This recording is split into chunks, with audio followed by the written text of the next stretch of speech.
Gepleýär Azatlyk Radiosu. 1-nji ýylyny Türkmen paýtagtynda geçirilen velosiped ýörüşi Guinness'in rekordlar kitabyna girdi. Häkimetler büdjet işgärlerini velosiped ýörüşlerine gatnaşmaga mejbur edýär.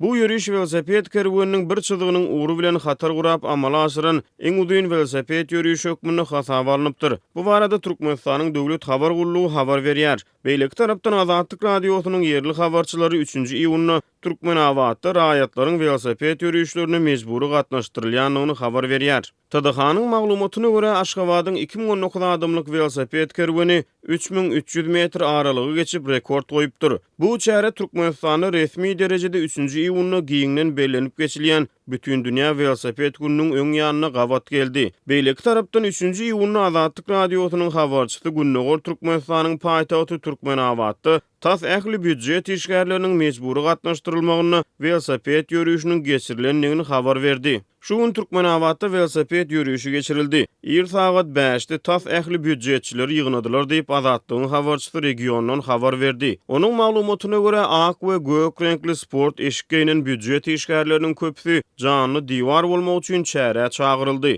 Velosiped ýörüşine gatnaşdyrylanlaryň käbiri öz velosipedleri bilen gelipdir. Köçeler ýol polisiýasy tarapyndan gurşalyp alyndy. Olar ir sagat 5-de hemmeler süýji ukuda ýatyrka ses gatyldyjy enjamlar bilen gyýgyryp köçelerdäki maşinlary aýyrdylar. Maşinlar video düşürilmegine päsgelçilik töredýär. Süjeti daýalaýar diýip habarçy aýtdy. Türkmenistanyň prezidenti Gurbanuly Berdimuhammedow döwlet telewizionyna ýygy-ýygydan tigiriň üstünde görkezilýär. 2021-nji ýylda ýapyk velotrek boýunça dünýä çempionatynyň Türkmenistana geçirilmegine garaşlýar.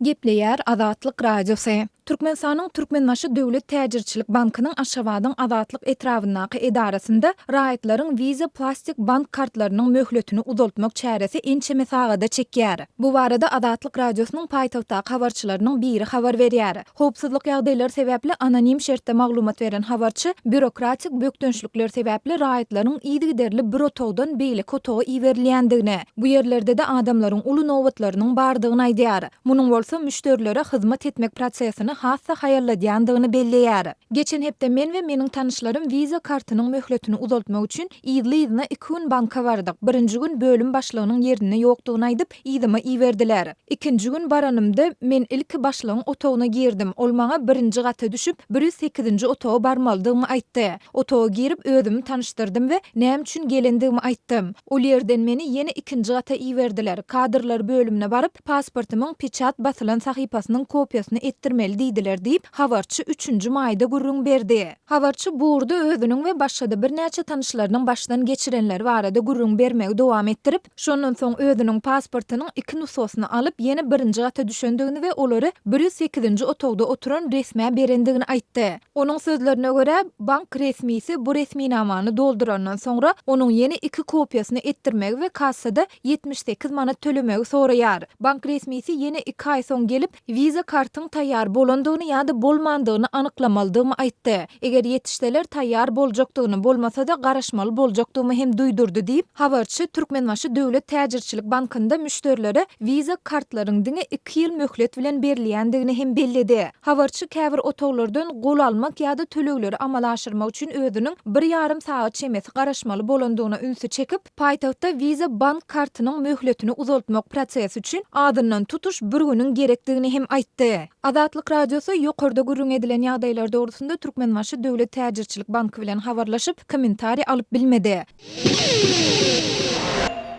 Gepleýär Azatlyk Radiosu.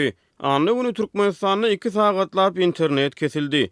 31-nji maýda öýlen tutuş Türkmenistanda 2 sagatlap internet kesildi. Bu barada Azatlyk Radiosynyň yerli habarçysy howpsuzlyk ýagdaýlary sebäpli gizlenlik şertlerine 3-nji iýulyny habar berdi. Onuň maglumatlaryna görä häkimetleriň anly güni Türkmenistanda interneti 2 sagatlap bloklamagynyň soň ýaşaýjylaryň ençeme VPN tünsimleri işlemegi besetdi. Indi hemmeler täze VPN serwerlere geçerler diýip habarçy çaklaýar. Onuň maglumatlaryna görä telefonlara VPN goýmak üçin telefon ustalary ortaça 100 manat töleg talap edýär. VPN-çiler üçin bu goşmaça girdici bolar diýip habarçy sözüne goşýar. Türkmenistanyň häkimiýetleri sosial torlary olaryň hataryny Facebook, Twitter, YouTube saytlaryny, WhatsApp, Viber, Telegram ýaly messengerleri hemde Azatlyk radiosynyň we beýleki garaşsyz çeşmeleriň habar saytlaryny petikli saklaýar. Türkmenistanyň raýatlar ýurdun çägine bu saytlardan peýdalanmak üçin VPN tilsimleriniň hyzmatlaryndan peýdalanýarlar. Halkara hukuk toporlary Türkmenistanyň raýat azatlyklarynyň kemsedilmegini ýergiderli tanqid edip gelýär.